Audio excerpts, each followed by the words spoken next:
Hi ಸ್ನೇಹಿತರೆ, ಎಲ್ರಿಗೂ ನಮಸ್ಕಾರ. ನೋಡಿ, ಈ ಹುಡುಗನ ನೋಡಿ ನಮ್ಮ ದೇಶದ ಎಲ್ಲ ಮಕ್ಕಳು ಸ್ಫೂರ್ತಿ ಪಡಿಬೇಕು ಅಂತ ಅನಿಸುತ್ತೆ ಸ್ನೇಹಿತರೆ. ಯಾಕೆ ಅಂದರೆ ಅತ್ಯಂತ ಚಿಕ್ಕ ವಯಸ್ಸಲ್ಲಿ ಕೇವಲ 9ನೇ ತರಗತಿ ಓದುತ್ತಿರುವ ಹುಡುಗ ಇವತ್ತು ತುಮಕೂರು ಕಲಾಕ್ಷೇತ್ರದಲ್ಲಿ ಒಂದು ಅದ್ಭುತವಾದ ನಾಟಕ ಪ್ರದರ್ಶನ ಮಾಡಿಸಿದ್ದಾನೆ ಅಂದರೆ ನೀವು ನಂಬ್ತೀರಾ?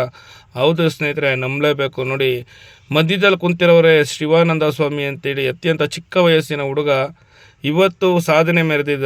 ಇವತ್ತು ಕಲಾಕ್ಷೇತ್ರದಲ್ಲಿ ಸಾಧನೆ ಪಡೆದು ಬೆಳ್ಳಿ ಖಡ್ಗವನ್ನು ಪಡೆದ ನಮ್ಮ ಯುವಕ ಪ್ರತಿಭೆ ಶಿವಾನಂದ ಸ್ವಾಮಿಯವರಿಗೆ ಇನ್ನು ಮುಂದೆ ಅಭಿನಂದನೆ ಕಾರ್ಯಕ್ರಮ ಜಾಸ್ತಿ ನಡೆಯಲಿ, ಹೀಗೆ ಇವರು ಮುಂದುವರಿಯಲಿ ಅಂತ ನಮ್ಮ ಆಶಿಸ್ತೇನೆ ಸ್ನೇಹಿತರೆ.